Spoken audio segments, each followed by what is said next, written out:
In a power plant outside town, employees are celebrating a co-worker's birthday when they suddenly see something strange on the security cameras. There's a shadow moving in the shaft and a worker goes to check it out, only to suddenly be attacked by a mysterious monster. The guy tries to return to the office, but a bunch of beasts follow him and start killing everyone in the building. As an eclipse hides the sun, the creatures begin appearing all over the planet, killing millions of people and destroying cities. The news calls it Judgment Day as soldiers are sent to fight these monsters in a war that lasts the entire eclipse. Millions of lives and tons of resources are lost in the fight, but eventually all the creatures are exterminated and humanity begins to rebuild. They design protective installations known as gates just in case the creatures decide to ever come back. 15 years pass and the world is living through a normal routine again. Dave is working as a janitor for a company that doesn't pay him well even when he has to enter the shafts to get rid of dead animals. At the local school, Laura works as a teacher and befriends fellow teacher Milton, who keeps asking her out on a date. Laura divorced Dave ages ago and is still working on some issues, but today she finally accepts Milton's invitation. Meanwhile, her son Tyler is meeting with his girlfriend Maddie, who is worried about the upcoming eclipse. Tyler tells her there's nothing to worry about because there have been many eclipses in the last 15 years and nothing happened. Meanwhile, Officer Garrett is called by the personnel from one of the gates, asking him to come over because they've confirmed major seismic activity and containment has been approved. When Garrett arrives at the gate, he gets the feeling that this time it isn't a drill. He checks on all the systems, only for a power box to explode, causing them to lose a whole grid. In the city, Dave goes to pick up Tyler at Laura's house, and while the boy plays video games, the parents end up arguing. It turns out Laura had been pregnant with Tyler during the last disaster and Dave hadn't been there for her, and she hasn't forgiven him yet. Tyler interrupts them and gets to leave with his dad. Later in the middle of the night, Dave gets a call from Uncle Ted, who is sure that the new Judgment Day will be tomorrow and invites Dave to bring his family to his shelter before the eclipse begins. Tyler is watching the news and is disturbed to see that millions of dead fish are appearing on beaches everywhere. This is one of the signs that was seen 15 years ago. At that moment, the first monster appears at the gate, quietly sneaking up the stairs. At the same time, Laura calls Dave, saying that she's seen the news and wants Tyler to come home because Milton has reserved a shelter. Dave wants Tyler to stay with him and an argument ensues, during which Tyler receives a text that makes him leave the house in secret. When Dave finally goes looking for him, he only finds a note in his room with Maddie's number. Milton keeps rushing Laura because the shelter is filling up, so they need to be there soon. When Laura explains Tyler is gone, Milton uses the boy's phone number to track the location with special software and finds him at the skate park. It turns out Tyler is there with Maddie, who is very nervous and scared because her parents left. Tyler promises that he isn't like his dad and will never leave her alone. Suddenly, a loud cry is heard and huge flocks of birds appear in the sky, which is another sign of the reckoning. People in the park run in panic and soon the roads are filled with families trying to leave town. Dave gets stuck in a giant traffic jam, but when he sees the birds fly by, he leaves the car and continues the search on foot. At the gate, workers are checking the systems when they hear some strange sounds. A monster suddenly appears and begins attacking one of the men. Garrett runs away while the other soldiers open fire, but it seems ordinary bullets don't harm the beast. Moments later, Dave finally finds Tyler and Maddie right before the emergency. Sirens start ringing through the whole city. Luckily, Laura shows up with Milton and they take the three of them away in Milton's car. There is around an hour left before the eclipse, and the city is in complete chaos. With people trying to escape, there's a traffic jam on every road. The family gets stuck for a while and sees cultists walking around the cars, scaring drivers with their painted faces and their conviction that the end is coming. When Milton finally sees an opening, he drives as fast as he can and manages to get the family to the shelter. Unfortunately, there's chaos here too, with lots of people begging for a place inside while the military says that only women and children are allowed. Dave tells Tyler to go with Laura and Maddie into the shelter, but after stepping inside, Tyler regrets it and runs back to his father saying he would never leave him behind. The women follow him out and at that moment the scoreboard announces that the shelter is completely filled. The group rushes back to the car while discussing options. Dave wants to go to Ted's hideout in the desert while Milton suggests hiding at the school because it's closer and it has a basement. They soon get stuck in another traffic jam, so they end up getting out of the car as an earthquake hits the area and the eclipse begins. With the world falling into darkness, the monsters start making their way out to attack. They immediately take over the city and start killing without mercy, just like it happened 15 years ago. Dave insists they should leave the city and wants to drive,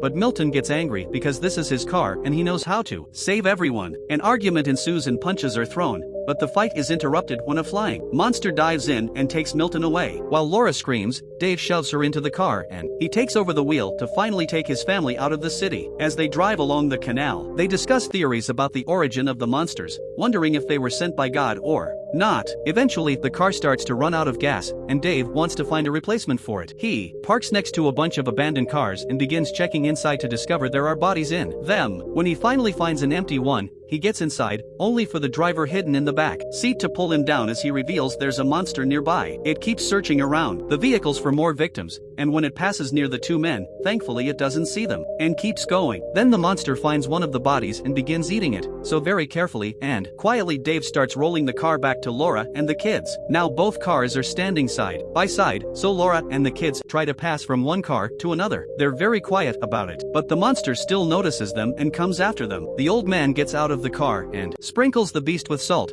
but this only stops the monster for a moment and then it jumps on the man to start devouring him. The family uses this distraction to finally drive away from the area, taking an abandoned road in the mountains while hordes of monsters flock to the city from all sides. Eventually they finally make it to Ted's hideout, which is a truly concrete bunker. The doors are closed and there are cameras on the roof, but nobody comes out when the family begins yelling and hitting the door, begging to be allowed inside. What they don't know is that Ted is sitting at his computer, watching them on the cameras while someone is pointing a gun at his head. At that moment, a horde of monsters appears in the mountains and begins rushing to the shelter. As the family panics, Dave grabs a tire iron to protect his loved ones, but then the door of the bunker finally opens and they rush inside. The family meets with Ted and his wife Stella, but they're also surprised to find Garrett. Apparently his father used to be war buddies with Ted and he got separated from his unit, so he came here to ask for help. Dave notices Garrett has a gun, which makes him suspicious. Then the group shares a meal, but they can't help noticing on the monitors how the monsters are trying to smash the door, making everyone nervous. Using the radio is also useless because they can only hear screams. Maddie asks how the monsters sense them, and Garrett explains they react to light and heat,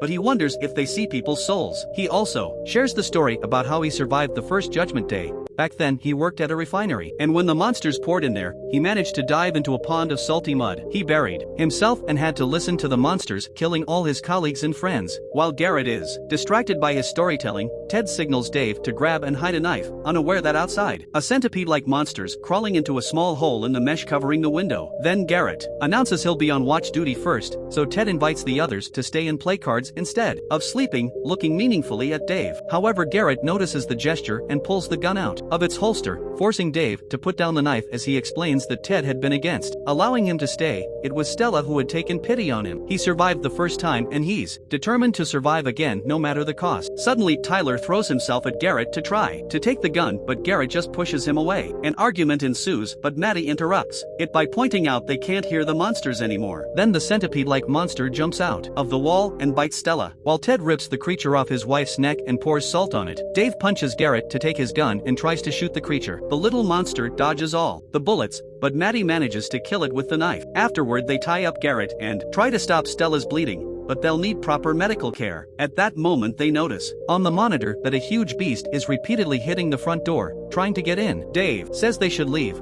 but Ted doesn't want to go out, saying his wife won't survive outside. Stella wants him to go and reminds him of the underground passage under the bunker, which leads to the mountains. Garrett says he has a car with a full tank and he can take everyone to the gate, and the group doesn't know if believing him until Garrett points out that it's beneficial for him to help them. They decide to leave, but first Ted reveals he has a whole arsenal of weapons and everyone arms themselves. While the group enters the tunnel, Dave opens the front door and blows up the first beast that comes through before joining the others. Once the tunnel is properly closed, they go outside and notice Stella is having trouble walking because she's starting to transform into a beast too. Later they're walking down a road when Tyler spots a monster just standing there. The beast seems to be dead, so Maddie tries to touch it, only for Tyler to stop her. When she turns around, a long tentacle comes out of a hole in the ground and grabs her legs, trying to drag her away. As Maddie screams wildly, Tyler and Dave hold her back, and Laura shoots at the tentacle to make it retrieve. Once Maddie is free, the group runs away, and Garrett convinces Dave to untie him, so he can help in case of another attack. What the others don't know is that Dave is hiding an injury on his arm. Sometime later, they make it to the top of the mountain open and see the city is burning. When they find Garrett's car, they are devastated to see it won't start. At that moment, monsters appear on top of the mountain and begin rushing in their direction, so Garrett desperately tries to start the engine again while Stella takes Ted's gun to end things for herself before she finishes transforming. Ted immediately fights her until he takes the gun back and begs her to get in the car, but Dave knows there's no hope and drags Ted back. Stella waits for the monsters to arrive, and they quickly eat her. Garrett finally manages to start the car and the group escapes, leaving the monsters behind. On the way, they pick up a radio signal and hear that almost all the shelters couldn't withstand the onslaught and were ruined. Eventually, they arrive at the gate but nobody answers the radio, not to mention the door is open. The group carefully makes their way inside and discovers there's no power, so Garrett and Dave decide to fix it while the others go to look for a first aid kit because they've discovered that Ted has a wound in his back. The others take care of Ted while Dave restores electricity, and Garrett explains that the gate was prepared for a second invasion and tons of salt water had been pumped in, but the hole was too deep. Once the power is working again, Dave and Garrett begin making their way back. But suddenly Garrett feels blood dripping on his hand and looks up to find a body. At the same time, something in the darkness roars. The duo rushes back to the group to discuss their options since there are 2 hours left until the end of the eclipse, and Garrett offers to hide in a chemical warehouse because its doors are blast-proof. The moment they leave the medical bay, a transformed human attacks Garrett, who fights together with Dave to deal with it. They defeat the beast, but the noise they made has gotten the attention of more monsters. Terrified, Garrett quickly runs through a door and closes it behind him, leaving everyone behind. Then he gives himself some kind of injection to start fighting back the transformation. Dave takes his family to another room and notices there are dispersal lines there, which means the tank is on the other side of the wall. This gives him an idea for a plan. He'll funnel the salt water through the tank pipes to keep the monsters out. Before he leaves, Laura kisses him. At that moment the door breaks, so the family runs away. Dave makes his way through the ventilation, noticing a monster devouring its prey in the room. When he reaches the tank, he tries to be very quiet as he opens the faucet and water begins to fill the containers. Then Dave climbs back,